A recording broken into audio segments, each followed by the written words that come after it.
Escuela Bíblica a la luz de la palabra, escudriñando las Escrituras.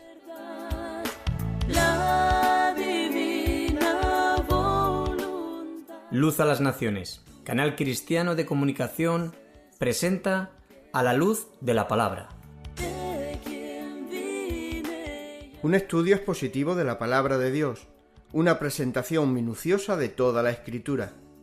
Porque es inspirada por Dios y útil para enseñar, para redarguir, para corregir, para instruir en justicia, a fin de que el hombre de Dios sea perfecto, enteramente preparado para toda buena obra.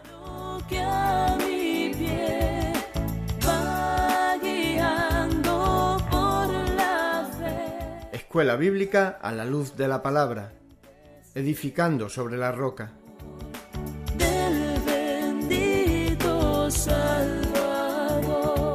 Primera carta del apóstol Pablo a Timoteo, por Juan Luis Vadillo.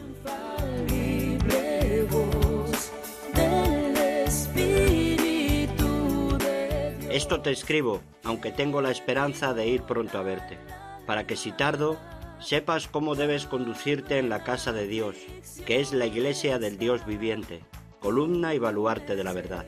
E indiscutiblemente, grande es el misterio de la piedad. Dios fue manifestado en carne, justificado en el Espíritu, visto de los ángeles, predicado a los gentiles, creído en el mundo, recibido arriba en gloria. Primera carta a Timoteo, capítulo 3, versículos del 14 al 16.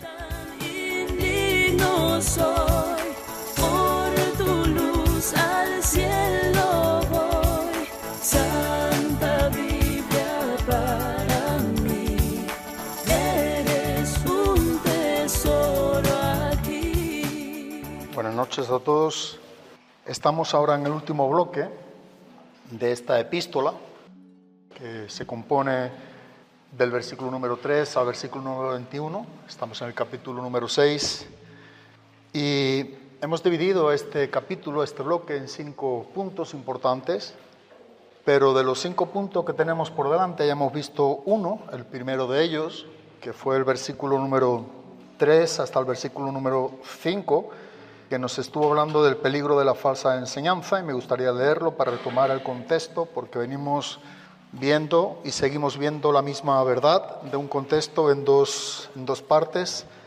Pero nos enseñó, en el último estudio que estuvimos, dice: si alguno enseña otra cosa y no se conforma a las sanas palabras de nuestro Señor Jesucristo y a la doctrina que es conforme a la piedad, está envanecido, nada sabe, y delira acerca de cuestiones y contiendas de palabras, de las cuales nacen envidias, pleitos, blasfemias, malas sospechas, disputas necias de hombres corruptos de entendimiento y privados de la verdad, que toman la piedad como fuente de ganancia.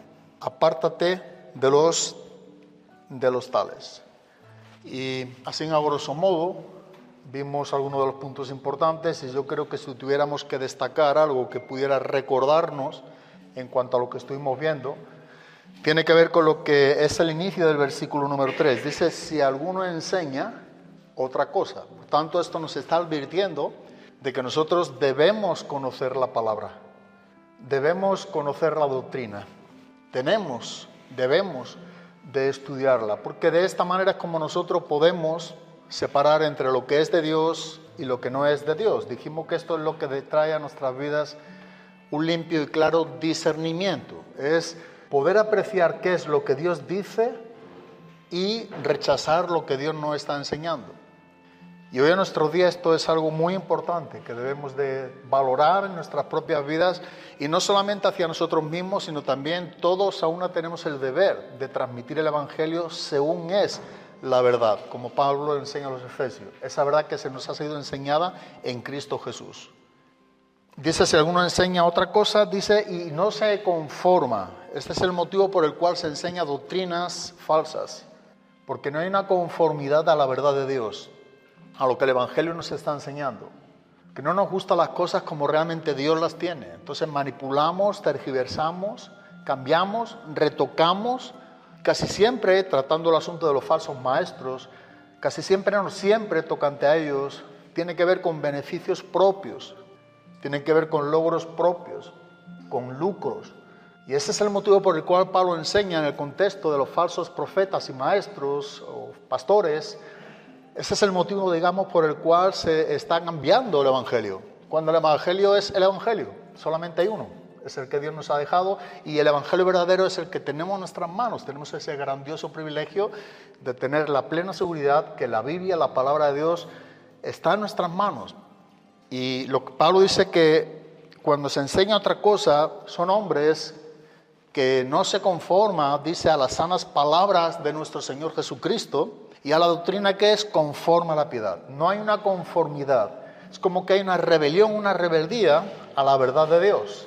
Y se tiene que usar la mentira para confrontar la verdad. Por supuesto, la verdad es invencible.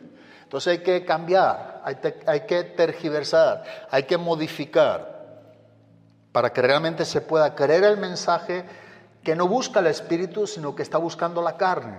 Siempre tiene que ver con beneficios, tanto el pastor enseñándolo para lucrarse a sí mismo, como para las ovejas de esa iglesia, seguir tras esos pasos porque prometen cosas que no son verdad, son falsas. Y entre ellas una de las falsedades más grandes es la falsa esperanza. No está asentada sobre una verdad o una esperanza viva y gloriosa que solamente tenemos en la persona de Jesucristo. Pero el versículo 5, la parte del versículo número 5, creo que define muy bien, que dice que toman la piedad. Estas personas dicen que toman la piedad. O sea, la palabra piedad es la palabra eusebia en el griego. Es una palabra compuesta, eu en griego es bueno, y sebia viene de una adoración, o un temor, o una reverencia, una devoción a Dios. Y entonces la palabra eusebia es tener una buena, en verdad la palabra en sí en su conjunto es una buena adoración, o atribuir una buena adoración, ser un buen adorador también. Sin embargo, dice que toman la piedad, lo que es verdadero, lo que es bueno, lo que realmente debemos tener como hombres y mujeres piadosos en Cristo, pero ellos toman la piedad, lo que realmente demanda el Evangelio de cada cristiano, dice, como fuente de ganancia. O sea, pervierte, adultera esa piedad. Y ellos retoman esa piedad como una fuente, como un origen, como unos ingresos que eso produce a sus propios bolsillos. Y el punto último, del cual el versículo número 5 está aquí advirtiendo y está aquí mandando Pablo a Timoteo, dice, apártate de los tales. O sea, sal corriendo, en pocas palabras. El apóstol Juan también, en otras palabras muy parecidas, pero con la misma verdad, dice que si alguno aún viene a nuestras propias casas y no trae la doctrina que es de Cristo, dice ni siquiera que le recibáis. Con esa contundencia habla la Biblia, con los que traen falsas doctrinas. Así que cuando alguien toca nuestra puerta en casa y llama tratando de traer esa aparente verdad y no es conforme a la piedad, ni siquiera la recibáis, dice. A menos que seamos cristianos, que tengamos un propósito para presentarle la verdad a ellos, que yo creo que eso también es importante. Pero ahora vamos a este segundo punto que nos enseña sobre otro peligro, y es el peligro del amor al dinero. Y estos versículos, del versículo 6 al 10, es el compendio donde podemos ver y sacar este título que estamos llamando, este segundo punto de los 5 puntos que tenemos, como una advertencia ahora del peligro, ya no de la falsa enseñanza, aunque va vinculada. Podemos ver que esta es, digamos, la respuesta a estos falsos maestros con sus falsas enseñanzas que toman la piedad como fuente de ganancia. Pero ahora está tratando aquí el apóstol Pablo con lo que es el peligro del dinero. Y dice el pasaje en el versículo número 6, pero gran ganancia es la piedad acompañada de contentamiento, porque nada hemos traído a este mundo y sin duda nada podremos sacar. Así que, teniendo sustento y abrigo, estemos contentos con esto, porque los que quieren enriquecerse caen en tentación y lazo y en muchas codicias necias y dañosas, que hunden a los hombres en destrucción y perdición, porque la raíz de todos los males es el amor al dinero, el cual, codiciando a algunos, se extraviaron de la fe y fueron traspasados de muchos dolores. Que hay una gran advertencia que nos está enseñando la palabra de Dios. Y en el contexto inmediato es verdad que Pablo está tratando con el asunto directo a los falsos maestros, pero también hay un contexto general, que es el cristiano que aplica la palabra. Cuando nosotros vemos qué es lo que está enseñando la palabra de Dios y hacemos exégesis o hermenéutica y sabemos su significado, el significado pronto tiene que ver con ese pronto contexto inmediato para quién era, pero nosotros tenemos que identificarnos y tomar una aplicación de esa enseñanza, sí o sí.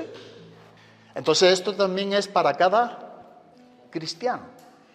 En ese contexto general tú y yo nos identificamos como iglesia, porque si no, no tendría sentido. Y nosotros podemos ver que la Biblia nos está dando en diferentes lugares fuertes advertencias y tenemos pasajes o lugares copiosos que nos están hablando de manera intensa, clara, explícita, sobre este peligro o contra el amor al dinero. Nuestro Señor Jesucristo, él mismo, en Mateo capítulo número 6, escogió un pasaje de los muchos que hay en las Escrituras, versículos 19 al versículo número 21, y dice Jesús: no os hagáis tesoros en la tierra donde la polilla y el orín corrompen, y donde ladrones minan y hurtan, sino haceos tesoros en el cielo donde ni la polilla ni el orín corrompen, y donde ladrones no minan ni hurtan, porque donde esté vuestro tesoro, allí estará vuestro corazón. Y esta es una gran verdad para todos los hombres, de todos los tiempos, de todas las épocas. Aquí tú y yo estamos identificados. Ahora, el asunto es, ¿dónde es que realmente está nuestro tesoro? ¿Dónde es que se encuentra? ¿Qué es para ti ese tesoro del cual la Biblia nos está enseñando, como bien hemos leído en este pasaje? Porque donde esté ese valor, donde esté ese tesoro para ti y para mí, ahí es donde realmente tú y yo tenemos nuestro corazón. Es inevitable, no falla, 100% es una realidad. Dice en el libro de Proverbios, en el capítulo número 23, si no me equivoco, en el versículo número 7, que tal como el hombre piensa dentro de sí mismo, así es él. ¿Qué es lo que nos está enseñando? Que tal como tú y yo somos, en lo que tú y yo pensamos, así somos nosotros. Cada pecado que tú y yo cometemos siempre, y cuando digo siempre, siempre es precedido por un mal pensamiento. O sea, siempre que tú y yo pecamos, debemos de saber que ya precedentemente nosotros lo hemos meditado, lo hemos pensado, lo hemos programado. Y el pecado es el resultado de estar en un tiempo pensando lo que vamos a hacer. O simplemente, aunque no tengamos el deseo de hacer, pero el hecho de que estamos pensando continuamente en algo, ten por seguro que al final lo haremos. Porque tal como el hombre piensa en su corazón, así es él. Así que no hay pecado en ti y en mí que no sea precedido por un pensamiento. Siempre. Siempre. La Biblia nos lo enseña. Pero la advertencia que el mismo apóstol Pablo nos está dando aquí es: donde esté nuestro tesoro, allí es donde se encuentra nuestro corazón. Lo cual nos está enseñando que tú y yo no tenemos un tesoro, un plan, un programa, un valor sobre algo separado de nuestro corazón, sino que ese tesoro siempre nos está acompañando muy dentro de nosotros mismos, y a veces está tan adentro de nosotros mismos que no lo vemos. Pero dice claramente: donde esté ese tesoro, ahí se encuentra tu corazón y el mío. Y cuando la Biblia nos habla del corazón, la palabra kardia en griego, levata en hebreo, cuando nos está hablando del corazón del hombre, es la esencia de todo lo que el hombre es en sus emociones, en sus razonamientos, en sus sentimientos. El corazón, digamos que es el punto central de todo lo que el hombre es. Así que tal como el hombre es en su corazón, así es él.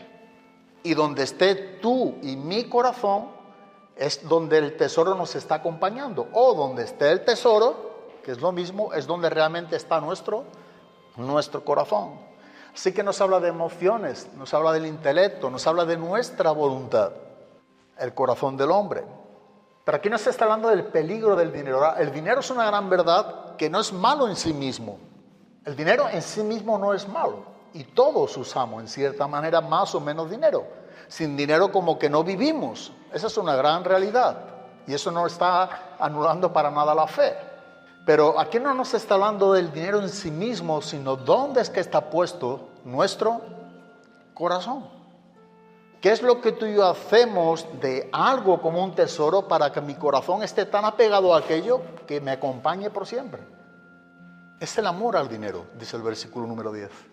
La raíz de todos los males es el amor al dinero. Y esto de lo que está tratando aquí el apóstol Pablo. El dinero en sí ha revelado múltiples veces y a lo largo de la historia del cristianismo quién es un cristiano, qué es lo que es un cristiano, en qué piensa un cristiano, cuál es el fin de un cristiano, cuánto entendió del reino de Dios. Y uno dice, ¿eso lo revela el dinero? Te puedo asegurar que sí.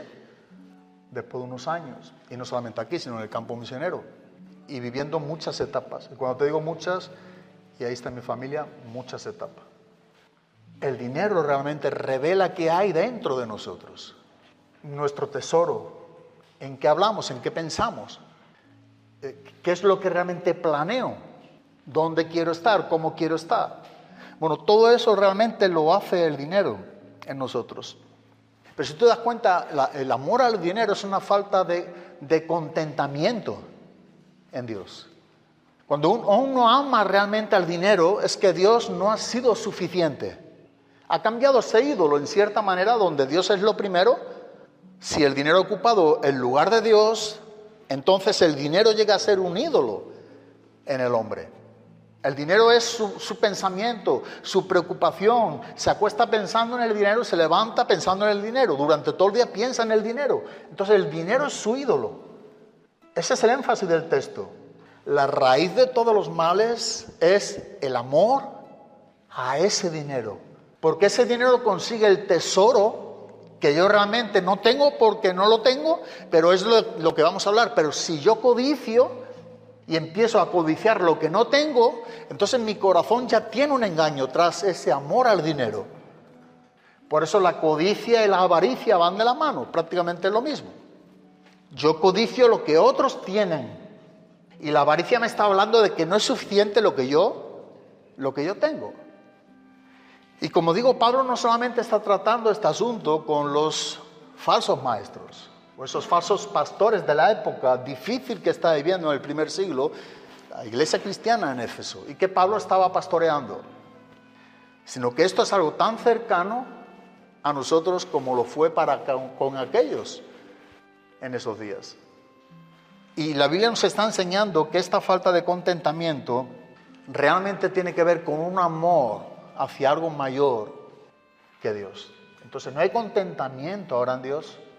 Es una piedad aparente, falsa, como hemos visto a los falsos maestros, porque no va acompañada de contentamiento, que nos habla de una suficiencia. No hay un compañerismo.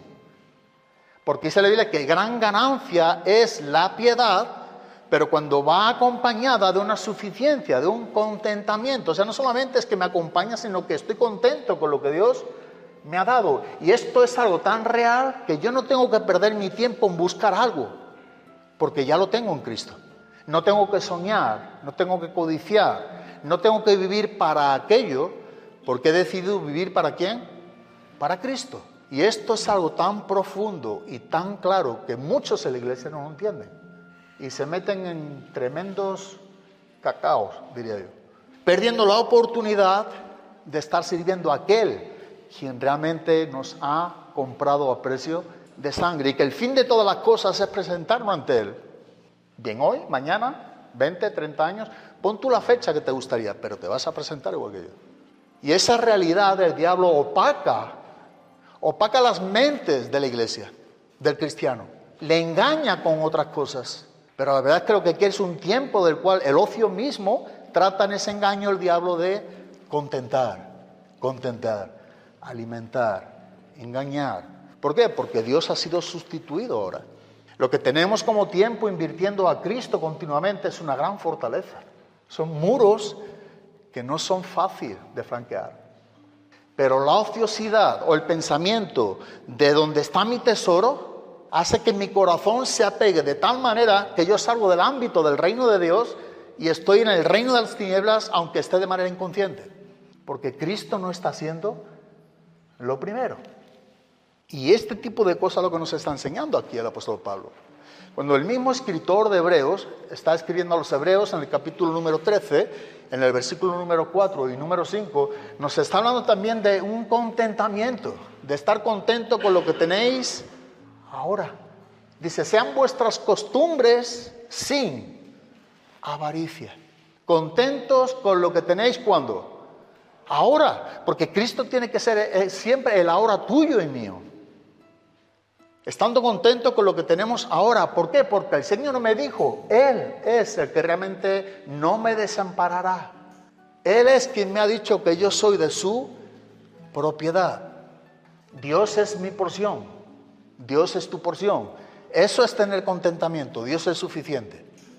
Él es realmente quien dice ser en su palabra. Contentos, dice, con lo que tenéis ahora. Lo que tú y yo tenemos ahora, que viene de la mano de Dios sin lugar alguna, en cuanto a lo que Dios nos está dando, ¿tú realmente estás contento? ¿Yo estoy contento? ¿O estoy planeando cómo tener algo más porque Dios no es suficiente, que es un sinónimo de que Dios no es mi contentamiento? Y por tanto no hay una gran ganancia, hay gran pérdida. Se pierde, no se gana. No, el autor Hebreos está hablando sobre la promesa que hay realmente en la Biblia. Y estas son promesas que saca del Salmo 116, creo que es el versículo número 8. Hallar contentamiento en Dios. Dios te ha dicho lo que realmente nos dice a su pueblo: no te dejaré ni te desampararé. No solamente es que no te deja, porque Él dijo que Dios está con nosotros, su Espíritu está con nosotros, Él está con nosotros, el Dios Trino, todos los días hasta el fin del mundo. Por tanto, no te dejaré. Ahora, no solamente es que no nos deja, sino que también dice el texto de Hebreos basado en el Salmo 116 que tampoco te desampararé. ¿Y qué significa eso? Que Dios será nuestro proveedor en todo. No habrá ningún justo que mendigue pan, es lo que nos enseña la Biblia. No habrá un justo desamparado. Y no habrá ninguno de su descendencia, dice, que mendigue pan, porque Dios está proveyendo. Dios es el proveedor, no te preocupes. Cuando Dios no lo es, preocúpate grandemente. Tienes que moverte rápidamente. Es lo que Pablo dice aquí. No, estamos contentos con lo que tenemos ahora porque Él dijo, no el mundo.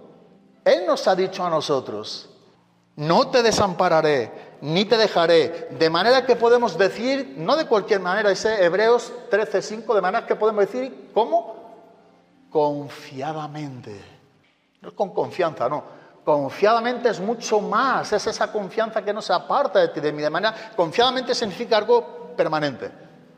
Podemos decir confiadamente. ¿Qué decimos confiadamente? El Señor es mi ayudador. Amén. El Señor es nuestro ayudador. Y esa es una realidad que tenemos que enseñar vez tras vez y no desviarnos. Estamos en un tiempo muy complicado. Es difícil y va a ser más difícil. Y si hay algo que tú y yo tenemos que tener presente, uno de esos puntos, entre otros, es este. Él es nuestro ayudador. Él es nuestro proveedor. No vamos a ser desamparados. No vamos a ser abandonados. El mundo no va a poder con nosotros. Porque siempre estará Dios a favor de nosotros. Y cuando digo a nosotros, es la iglesia de Cristo. De esos verdaderos cristianos. Pero el horno está tomando más temperatura en esos años, en este tiempo. Se está triplicando, vienen más adversidades. Esa es una gran verdad, que no es algo nuevo, que venimos viendo, que siempre lo ha habido, pero que cada vez se está haciendo más intenso. Y tú y yo debemos saber vivir confiando en aquel que viene por su iglesia. Ese es el asunto, Cristo. No, yo digo, no nos salgamos de ahí. El asunto es Cristo, tengamos cuidado, no es otra cosa. Es Cristo. Y como nunca es Cristo. Es que es Cristo el que viene por nosotros. Y cuando Cristo vuelva, también nos enseña otras parábolas, otros ejemplos, otras palabras. ¿Cómo te hallará? ¿Cómo me hallará? ¿Nos hallará haciendo lo que realmente tiene que ver con sus negocios? Dicho sea de paso, la palabra negocio es negarse ¿a qué?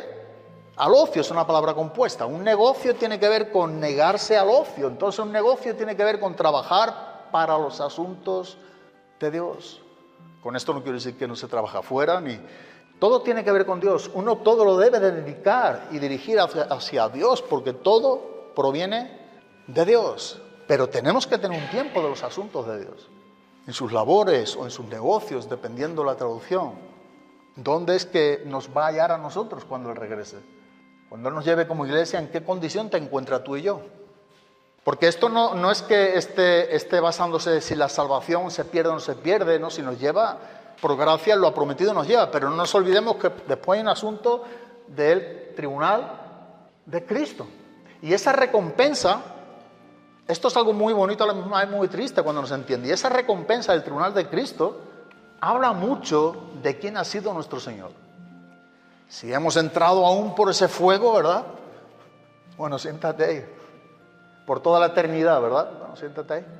O hemos entrado de una manera que Dios dice, has sido un buen siervo y fiel. Sobre poco has sido fiel, sobre mucho te pondré. Entra y pasa al gozo de tu Señor. Pasa conmigo. Y cada una de esas acciones, obras que tú y yo estamos llevando hoy en la era de nuestros días, dentro de lo que es el mundo, siendo la iglesia de Cristo, dice que ninguna de ellas quedará sin. La pregunta es, ¿qué es lo que tú y yo, por ejemplo, hemos hecho hoy para Él? ¿O es para el mundo? ¿O es para ti? ¿O es para mí? Ahí muestra quién es tu Señor. ¿Qué lugar ocupa tu Señor en tu vida? ¿Qué lugar ocupa mi Señor en mi vida? ¿Qué tiempo? ¿Qué pensamiento? Donde esté tu tesoro, ahí es donde tú y yo nos encontramos. En ese lugar. Nuestro tesoro debe ser Cristo.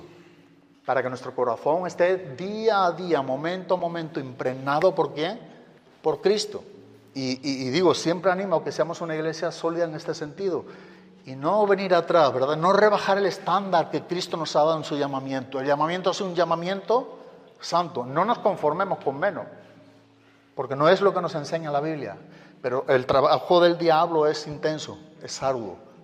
Y trata de... Él es el falso profeta, Él es el falso maestro, el que trata de manipular realmente el sentido bíblico de las palabras. Pero tú y yo al fin del día tenemos que concluir en nuestro lecho si realmente nosotros estamos satisfechos con lo que Dios nos ha permitido en ese día. Y no es lo que tú y yo tenemos, hemos logrado, no, sino lo que Él realmente ha sido en ti y en mí. Lo que Él ha sido en ti y en mí en esas horas del día. El salmista David decía también en el Salmo 16 que aún en las noches, dice, me enseña mi conciencia. Aún en la misma cama, aún al fin del día, David decía que aún en esa noche la conciencia seguía enseñándole a él.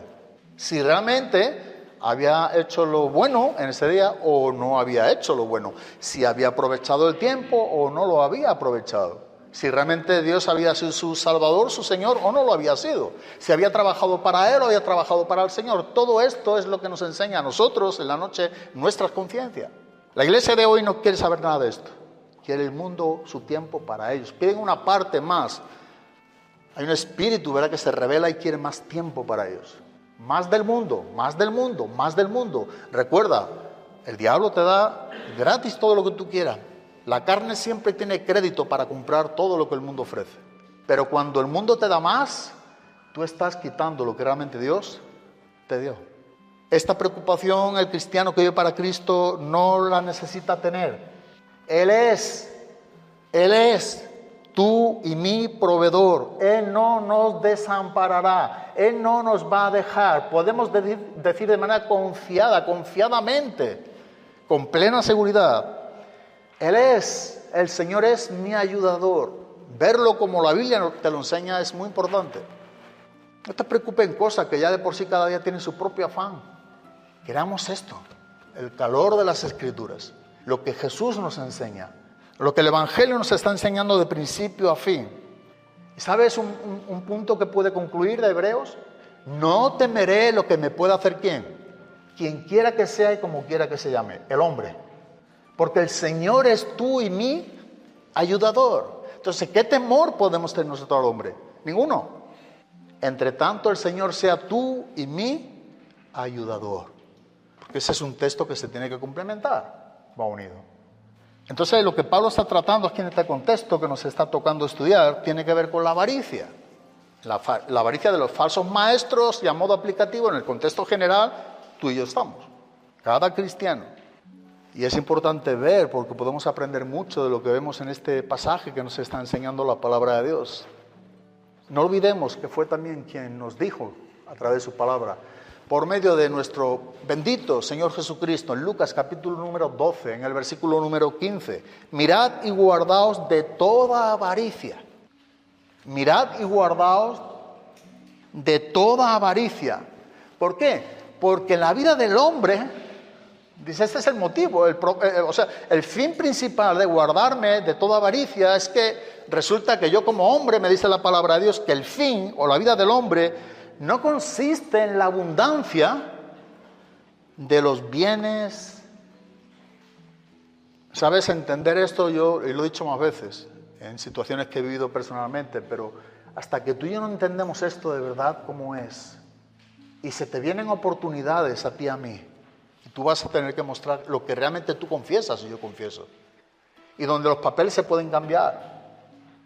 Pero si tú y yo decidimos tener a Cristo como nuestro ayudador, nuestro proveedor, aquel quien no desamparará, no vamos a estar preocupados en este asunto, porque la vida del hombre no consiste en los asuntos materiales. Para un cristiano esto no es algo que tiene valor, de verdad, no lo tiene. ¿Por qué? Porque Dios se está encargando de proveerle. Porque no está acumulando un tipo de riqueza o no está amontonando un tipo de propiedades o de dinero o basando su tiempo solamente en lo que mañana tendré dentro de 15, de 20, de 30 años, porque esto implica que donde esté su corazón, todo ese tiempo ha estado o donde ha estado su tesoro, todo ese tiempo ha estado continuamente. Entonces, si continuamente ha estado en ese trabajo, ¿dónde estuvo entonces Cristo? ¿Qué lugar? ¿Qué momento? ¿Qué tiempo? Y Pablo está tratando este asunto de manera muy directa con estos falsos maestros que estaban tratando de tergiversar estos principios, estas verdades. ¿Sabes? Yo pensaba esta tarde, orando, estudiando, preparando, y una de las cosas que veía tocante a este pasaje, porque tengo otras clases por delante de otros lugares también, pero una de las cosas que pensaba sobre este punto del cual estamos estudiando nosotros ahora, que la garantía para que nosotros la Iglesia de Cristo, no estemos contagiados de esta epidemia contagiosa, porque es contagiosa, es una epidemia contagiosa y enfermiza, de este gran peligro, el amor al dinero, o, eso es igual, la codicia. Eso es algo, a lo largo de 35 años y en diferentes lugares, he visto a cristianos, no sé si llamar hermanos también, no dudo que hubiesen sido hermanos, o inclusive que lo sean, que el dinero ha sido un tormento. Llegar a amar el dinero es tener un cierto tipo de descontentamiento en Dios que pierde al final la razón, pierde el norte, no sabe qué es lo que estás haciendo al final. Yo siempre he dicho, el dinero siempre tiene que estar en su lugar y yo tengo que estar en él, en el mío. Y si algo busca Dios de ti, de mí, en cualquier persona que sirva a Cristo, y Pablo dijo a los Corintios en 2 Corintios capítulo número 4, cuando habla de que es necesario que el administrador o el diácono, porque viene de diaconía, sea hallado ¿qué? Fiel. Esta es una palabra y una extinción dentro de la iglesia, fidelidad. Ser fieles a Dios, ser fieles a su palabra, ser fieles a lo que Dios nos enseña. Y a quienes enseñamos la Biblia en público también, debemos de rogar a Dios que Dios nos ayude a ser fieles en todo lo que Dios nos está enseñando. No mover ni un punto, no tocar los textos, más que escudriñarlos, y exponerlo a la iglesia con toda fidelidad, como Dios primariamente lo enseña para uno mismo y posteriormente para la iglesia. Pero esa es la garantía que realmente podemos ver para saber si no estamos contagiados de esa epidemia contagiosa, enfermiza, como es el amor al dinero. ¿Cuál crees tú que es la garantía? Yo pensé hoy en varios textos, pero había uno que estaba escribiendo otras cosas y no se me iba de la mente. ¿Cuál crees tú que es la garantía? Es pregunta. Para que tú y yo no seamos contagiados de esa epidemia que hoy en día hay, y no fuera de la iglesia, dentro también. De ese contagio del amor al dinero que consigue lo que realmente deseo. Quiero tener otra vida, otra manera distinta. Quiero ser libre en cierta manera donde yo pueda estar a hacer, deshacer. Puedo obtener aquello que tanto codicio. Llegaré a juntar y tendré aquello, ¿verdad? ¿Cuánta gente dice así? Llegaré a juntar y a juntar. ¿Sabe cómo se llama eso? Codiciar y codiciar, porque tú estás codiciando algo que realmente no tiene. Tú dices, pero eso no es malo. Sí, pero te está llevando tu vida.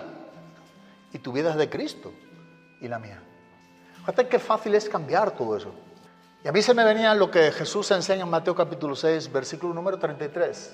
Donde Jesús en el Sermón del Monte dice, más buscad primeramente el reino de Dios y su justicia. Y aquí hay uno de los errores más comunes dentro de la iglesia. Cuando se toca, se manipula la palabra. Sobre todo los que predican la prosperidad. Y ellos dicen, no, yo busco a Dios. Dios es mi Señor. Y Dios me ha prometido que cuando yo busco a Dios, estoy en su reino, Dios me dará todas. Dios nunca ha dicho eso. Si tú y yo leemos y vemos donde se sitúa el versículo en su contexto, y no tenemos el tiempo para ello, porque necesitaremos una clase solamente para este punto, pero eso está dentro de un contexto. Y el mismo contexto nos dice, desde el versículo 24 hasta el versículo 34, eso se encuentra en Mateo 6:33. Pero el contexto amplio, absoluto, general, es un bloque. O sea, Jesús está en el Sermón del Monte y viene enseñando diferentes enseñanzas. Y desde el versículo 24 hasta el versículo número 34 es donde tú y yo deberíamos de leer, volver a leer, releer y ver qué es lo que realmente Jesús nos ha dicho o qué es lo que Jesús nos ha prometido. Y yo he hecho el trabajo por ti, aunque tú deberías hacerlo igualmente. Pero lo que Jesús está hablando tocante a quienes buscamos y somos llamados a buscar el reino de Dios y su justicia, a que realmente lo que Él nos ha dicho es que no perdamos el tiempo en proveernos para lo que es necesario para el día a día. Parafraseando un poco este bloque. Él nos ha prometido darnos alimento. Él nos ha prometido darnos su bebida, que es sustento. Él nos ha prometido ser vestidos. El texto enfatiza de que Él nos provee lo necesario, pero para seguir viviendo para Él. Porque sabe que si hay algo más abundantemente, y el libro de Proverbios nos enseña, inclusive se puede rechazarse a Dios. Eso es lo que realmente Dios nos ha dicho. Si tú y yo buscamos el reino de Dios y su justicia, dice, no te preocupes, vive tranquilo porque todo lo necesario para servirme, para vivir, yo te prometo que te lo doy. Y digo una cosa, ¿lo tienes o no lo tenemos? O lo tenemos o no lo tenemos. Yo estoy seguro que aquellos quienes hemos decidido servir a Cristo y estamos sirviendo a Cristo, esto es algo que no nos preocupamos.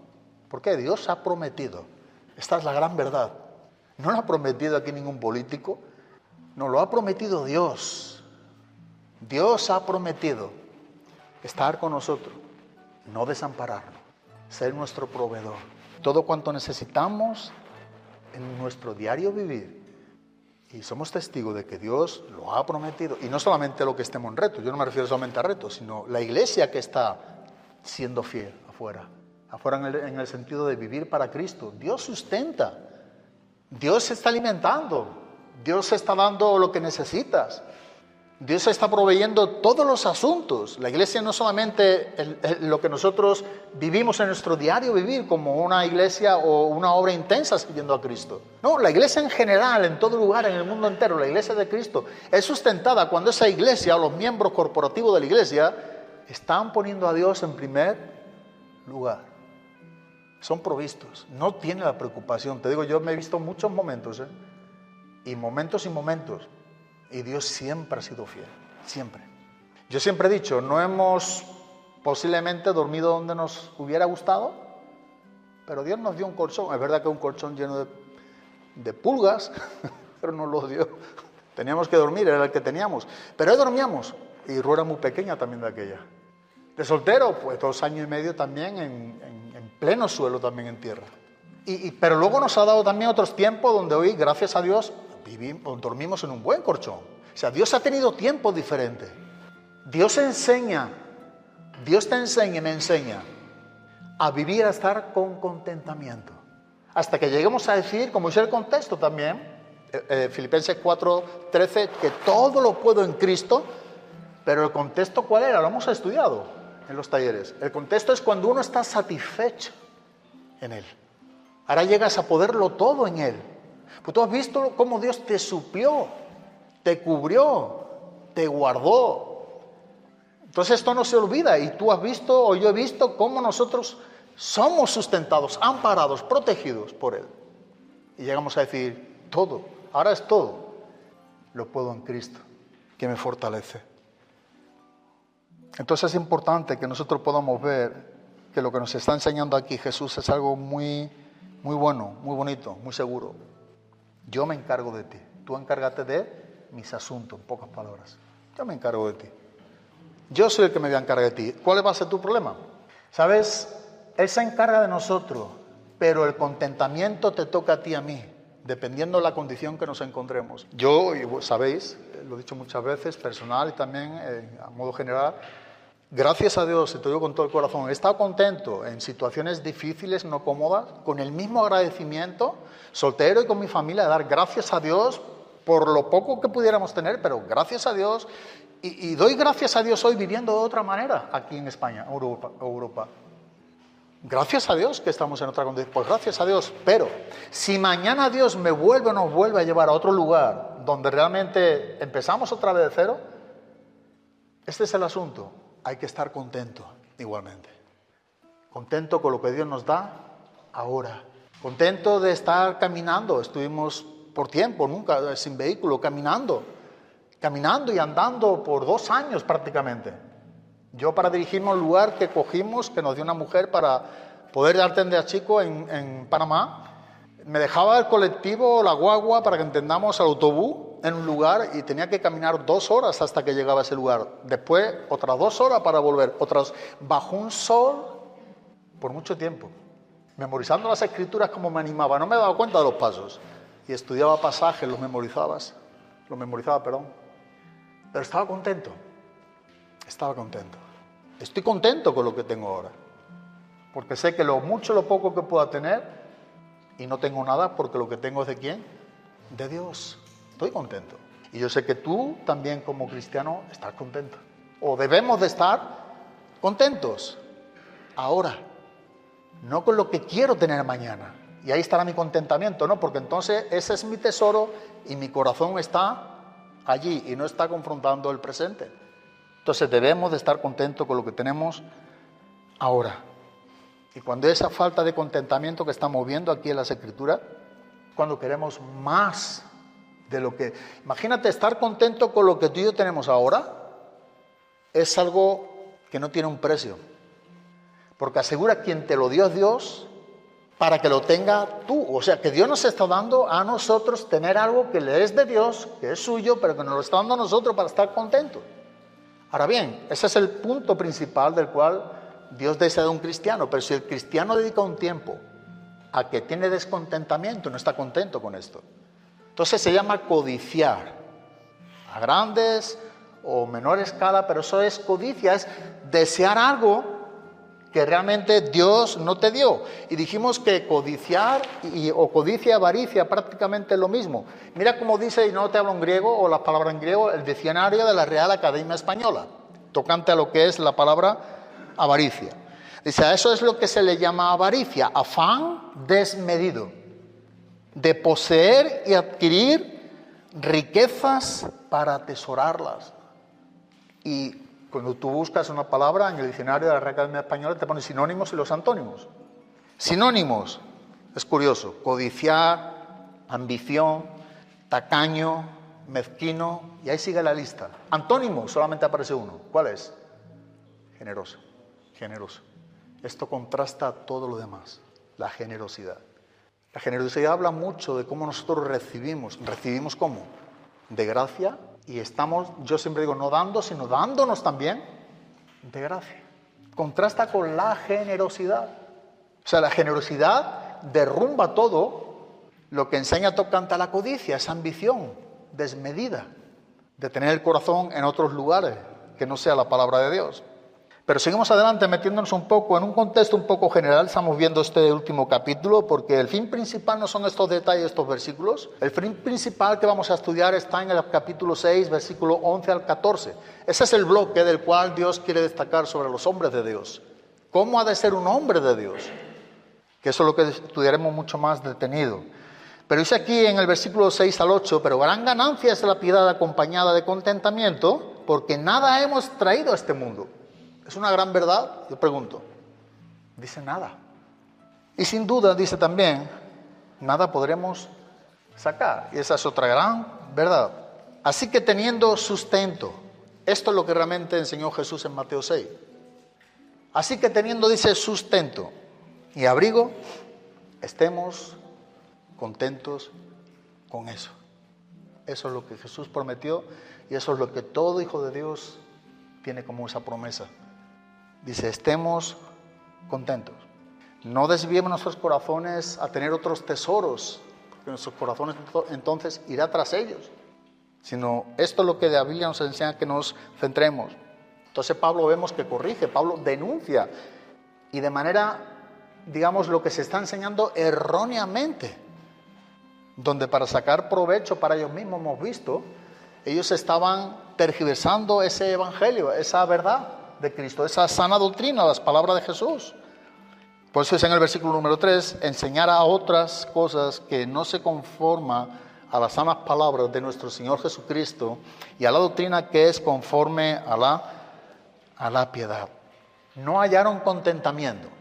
Ellos se contentaban sacando de esa piedad un provecho, una ganancia para ellos mismos. Y para ello, por supuesto, había que manipular o tergiversar la verdad. Pero creo que es importante ver la definición de lo que tantos estamos repitiendo. Esto siempre ha de hacerse de esta manera para poder asimilar lo que realmente en sí nos está enseñando el pasaje. Aquí estamos viendo de contentamiento. En el griego es la palabra autarquía y significa satisfacción en lo que uno. Significa también suficiente. Y el otro significado es suficiencia en uno mismo. Ahora, no es esa suficiencia en uno mismo como podríamos pensar por nosotros mismos. Porque la Biblia nos enseña que nuestra competencia no viene de nosotros mismos, sino nuestra competencia proviene ¿de quién?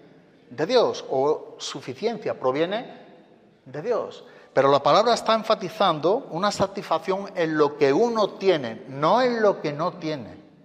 Es muy lógico que tú y yo estemos contentos con lo que tenemos ahora. Porque si no tenemos algo de lo que queramos, no podemos estar contentos.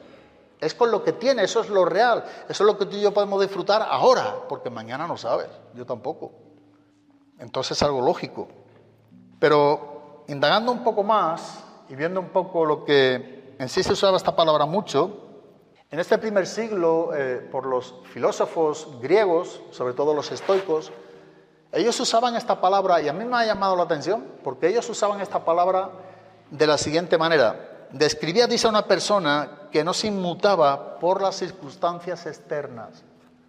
O sea, eran personas que no se inmutaban por nada de lo que había externo, ya estaban satisfechos con lo que realmente tenían. Ellos estaban satisfechos en ellos mismos. Esto es lo que enseña, ya está. Y los cristianos nosotros debemos ser satisfechos, suficientes, sin sentir la necesidad de buscar más de lo que Dios nos ha dado. Eso es tener contentamiento. Eso es reconocer que Dios es la fuente del contentamiento, de todo lo verdadero, de todo lo genuino. Mira cómo Pablo enseña a los Corintios en su segunda carta, capítulo 9, versículo número 8, que se usa esta misma palabra. Y poderoso es Dios para hacer que abunde en vosotros, dice, toda gracia, a fin de que teniendo siempre en todas las cosas Todo lo suficiente, esta es la palabra griega que se está usando aquí también. Es la misma palabra que nos está enseñando, autarquía, todo lo suficiente, sin tener que buscar en nada ni en nadie, en nada de afuera. Yo todo lo que tengo dentro, estoy contento con lo que tengo. Todo lo suficiente, dice, abundéis para toda buena obra. Así que estar satisfechos en Cristo, eso produce realmente un contentamiento y una vida de piedad, de devoción a Dios. Porque gran ganancia es la piedad acompañada de contentamiento, con satisfacción, con suficiencia en lo que tiene, en lo que Dios te dio. Eso es lo poderoso, eso es lo genuino, lo que Dios te dio y no lo que no te ha dado. Y tú deseas o yo deseo, no. Esto es lo que ahora Dios te dio. Y esto es lo que ahora realmente tú y yo tenemos. Eso es lo que debe de producir en ti y en mí ese contentamiento, esa vida de devoción, de reverencia, de adoración o de madurez espiritual, que también se puede emplear para lo que es un hombre piadoso. Es una buena reverencia, es un crecimiento, es un hombre maduro espiritualmente, que está creciendo en Dios. Entonces esa verdadera piedad produce contentamiento, produce esas riquezas espirituales que podemos estar adquiriendo de la mano de Dios. Así que las personas cristianos son verdaderamente ricos o ricas cuando nosotros estamos entendiendo que estamos contentos con lo que tenemos ahora. Esa es la riqueza, el contentamiento. Esa es la riqueza espiritual, el contentamiento. Lo hemos recibido de su mano. Es real, Dios me lo dio. Eso es lo que tú y yo tenemos que apreciar. Y eso es lo que estos falsos maestros estaban distorsionando, estaban tergiversando. Así que una persona piadosa no está motivada por ese amor que estamos tratando al dinero. No. La motivación de su vida es el amor hacia Dios o el amor a Dios, no el amor al dinero. ¿Por qué? Porque está viviendo una vida piadosa acompañada de una providencia, de un contentamiento que Dios le ha sustentado o le ha dado. Así que no hay el amor a ese dinero de lo que está afuera, sino que hay un amor hacia Dios. Todo lo opuesto de lo que estaban enseñando los falsos maestros. En Filipenses 4:11, antes he comentado un poco, pero solamente leer. Y dice el mismo apóstol Pablo, hablando de esta experiencia, de esa suficiencia, de ser enseñados en la abundancia, en la pobreza, cuando se tiene, cuando no se tiene. Dice, no lo digo porque tenga escasez, pues he aprendido a contentarme cualquiera que sea mi situación. El contentamiento es una vida de aprendizaje. No es algo que te viene, estás contento, es un regalo. No es ese contentamiento del cual nos está enseñando la palabra de Dios. Es un contentamiento experimental que hace que tú y yo tengamos a lo largo de nuestras vidas. Y Pablo en sí mismo, dando su testimonio, dice, no lo digo porque tenga escasez, pues he aprendido a contentarme. He aprendido, no estaba en mí, pero he aprendido a contentarme, dice, cualquiera que sea mi situación.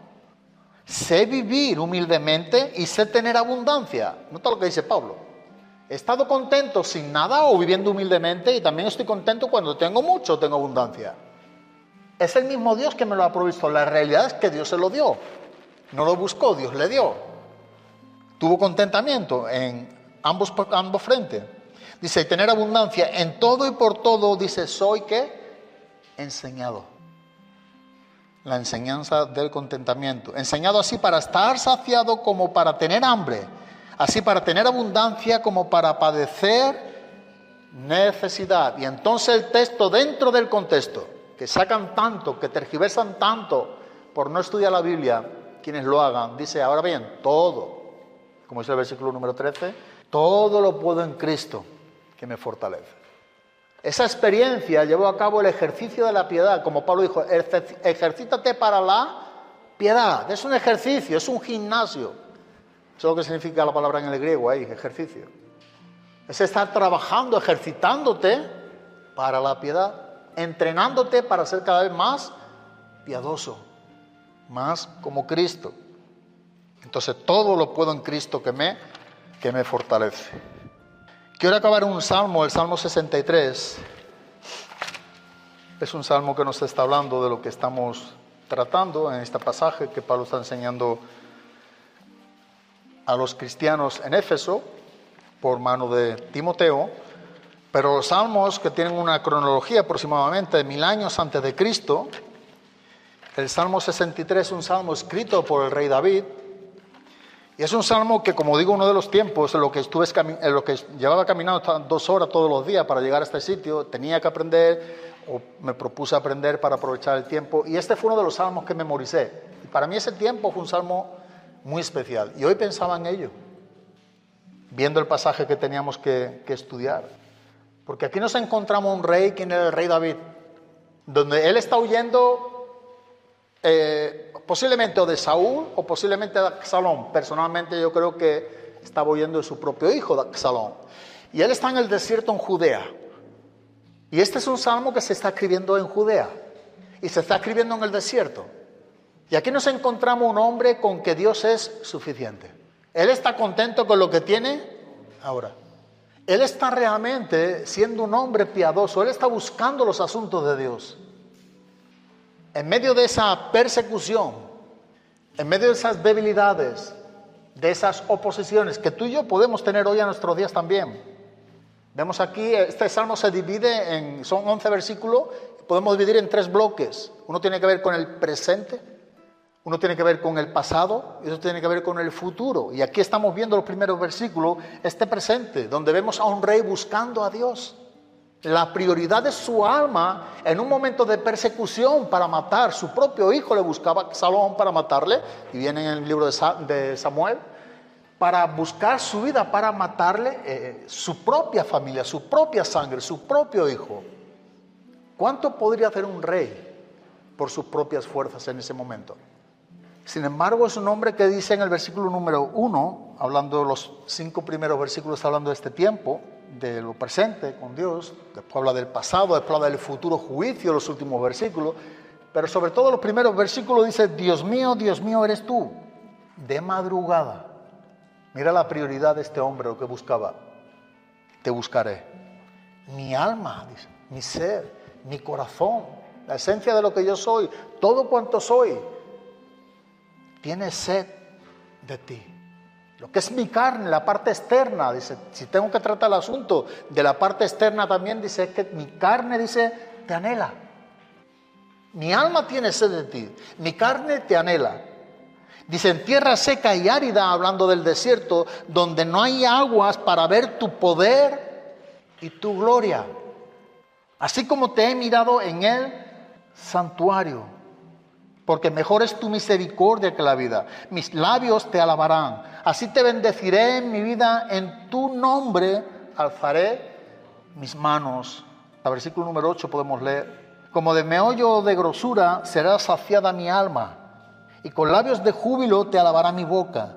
Cuando me acuerde de ti en mi lecho, cuando medite en ti en las vigilias de la noche, porque has sido mi socorro. Y así en la sombra de tus alas me regocijaré. Está mi alma, mira cómo dice, está mi alma apegada a ti. ¿Cómo anhelaba este hombre a Dios? ¿Cómo anhelaba su presencia? Mi alma tiene sed de ti, mi carne te anhela. Pero es que mi alma, como dice aquí en el versículo número 8, está mi alma apegada a ti, porque es tu diestra quien me ha sostenido. De ti he sido provisto y a ti sigo siendo aquella persona que está bajo tu ala. Mi alma está pegada a ti. Este es el punto en el cual David está hablando, que creo que es algo muy importante para ver como un ejemplo que pudiéramos poner para acabar esta clase. Este ejemplo del Salmo podríamos hablar, pero lo que más resalta es un hombre quien está en momentos difíciles de persecución, de muy posiblemente su propia sangre. Él no está mirando ni a su hijo. Él no está calculando los hombres que vienen contra él y aquellos quienes podrían estar todavía consigo, hablando de los soldados. Él no está escondiéndose para llegar nuevamente a Jerusalén. No, él está anhelando a Dios. Él está teniendo solamente aliento para buscar a Dios. En esa madrugada donde podría estar llorando, afligiéndose, compadeciéndose, como ¿cómo es que mi propio hijo me va a matar? Él dice lo siguiente: no, mi alma en esa madrugada dice, lo único que puedo hacer es te buscaré. De madrugada te buscaré. En los momentos más solitarios, en un mismo desierto, en la misma madrugada. donde mi propia mente puede traicionarme, decía David, yo te voy a buscar. Yo voy a buscarte. Y voy a buscarte porque es mi propia alma la que tiene sed de ti. Y no me va a costar porque mi propia carne, mi propio cuerpo, te anhela. Y te anhela en tierras secas y áridas donde no hay aguas. Y con el fin y el propósito, dice, para ver tu poder y tu gloria. Porque así yo te he visto con anterioridad en el mismo santuario. Tú no has cambiado, lo que dice David. Tú eres el mismo. En un palacio, en un reinado, con la multitud, con toda su familia, con todos los habitantes, pero también aún en la misma soledad más extrema de un desierto, persiguiéndole muy posiblemente, voy a reiterar, el mismo Absalón, su propio hijo, en esas madrugadas, en esos fríos en la noche del desierto, se dedicó a buscar a Dios, a aferrarse a Él, hasta tal punto que su propia alma es ligada, apegada con la de Dios. Qué bonito. Y tú puedes ver en 2 de Samuel, creo capítulo número 15, el relato del cual muy posiblemente nos está hablando, de su mismo hijo de Absalón. Aunque hay quienes creen también que tenía que ver con Saúl, que eso está en 1 de Samuel, capítulo 23 creo. Pero lo importante es ver aquí, tanto si es uno o es otro, cómo él está buscando a Dios en la madrugada. Él está teniendo solamente fuerzas para alimentarse de Dios, sin importar lo que tenía externamente, sin importar lo que su propia mente, recordemos que su propia alma está demandando de Dios, tiene sed de Dios, tiene sed de Dios. Dice en el versículo número 9, con esto acabamos, de donde estamos, solamente a modo de lectura, porque son versículos que se complementan en todo su contexto. Porque los que quieren enriquecerse caen en tentación y lazo y en muchas codicias necias, dañosas, que hunden a los hombres en destrucción y perdición, porque raíz de todos los males es el amor al dinero, el cual codiciándolo algunos se extraviaron de la fe y fueron traspasados muchos dolores. Nos está dando el fin de hombres que codiciaron el dinero, que fueron tentados en esos lazos del enemigo, del mismo diablo, que amara al dinero. Dice que ellos fueron quienes se extraviaron, se apartaron, se desviaron, y tenemos nombres, sabemos perfectamente, en esa misma carta que estamos estudiando, la epístola. Pero aquí está hablando de más personas, no solamente Himeneo y Alejandro, no, de más falsos maestros que codiciaron ese dinero. Y dice, codiciándolo algunos se extraviaron, y no se extraviaron de cualquier cosa, dice que se extraviaron de la fe. Así que el amor al dinero es lo opuesto a la vida de fe, a la vida de gratitud, a la vida de contentamiento. Es una trampa pecaminosa, el amor al dinero, del cual nos está hablando el versículo número 9. Tiene consecuencias terribles por lo que nos está enseñando el mismo texto. Está describiendo a esos codiciosos, avaros. Así que la codicia es un pecado que está reflejando la insatisfacción de una persona. Codicia porque no está contento con lo que tiene, como hemos dicho. Así que desea más de lo que necesita y no confía en lo que Dios provee. Entonces tiene que buscar.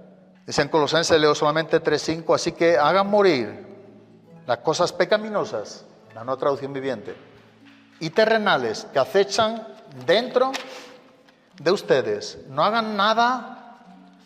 tengan nada que ver con la inmoralidad sexual, la impureza, las bajas pasiones y los malos deseos. No sean avaros, pues la persona avara es, y esto es lo que quiero concluir, es idólatra.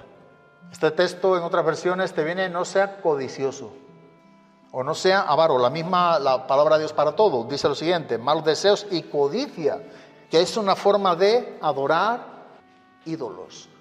¿Por qué la avaricia es una forma de idolatría?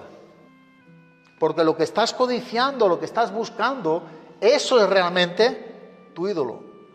Y en este caso ellos tergiversaban la propia palabra de Dios para poder conseguir sus logros, sus ambiciones.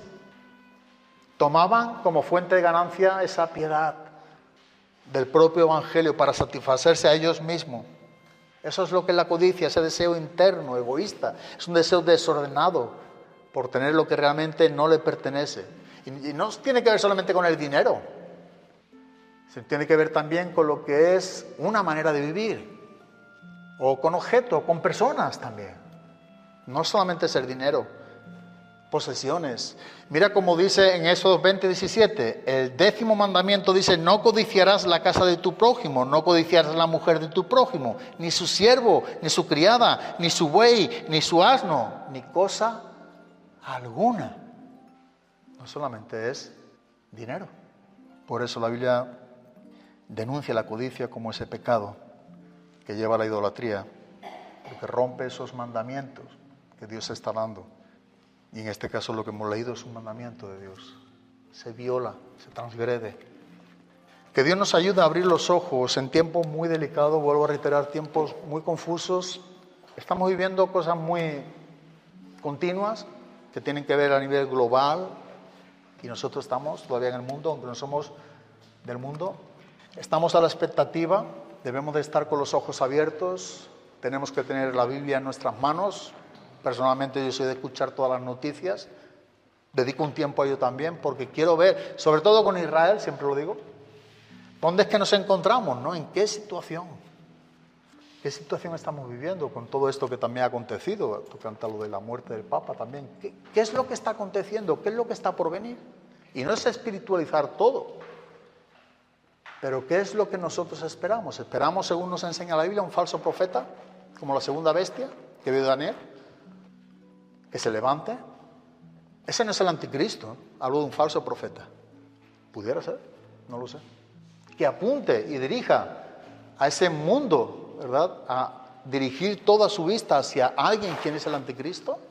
Pudiera ser. Lo que sí está claro que alguien tiene que levantarse, según la Biblia, en Apocalipsis y en Daniel, llamado ese falso profeta, que tenga una influencia cristiana, entre comillas, masiva. No va a ser un político, olvídate, de eso no habla la Biblia. Cuando escucho hablando de la política, la Biblia no está hablando de eso. Que tenga cierto tipo de posición donde tenga mucha influencia en todo lo que realmente hay. Escuché en estos días como, puede ser 2.000 millones de cristianos católicos, en este caso. Es un número muy grande. ¿Qué va a acontecer? Los cristianos sabemos que ocurra lo que ocurra, estamos en las manos de Dios, pero eso no nos exime de que estemos atentos a los tiempos de Dios, a lo que Dios está moviendo. Y Él nos está enseñando en su palabra, y estar preparado todos los días. Y en esa preparación de todos los días, seguir recordando que Dios mismo, su Espíritu Santo, está con nosotros hasta el fin del mundo. Amén.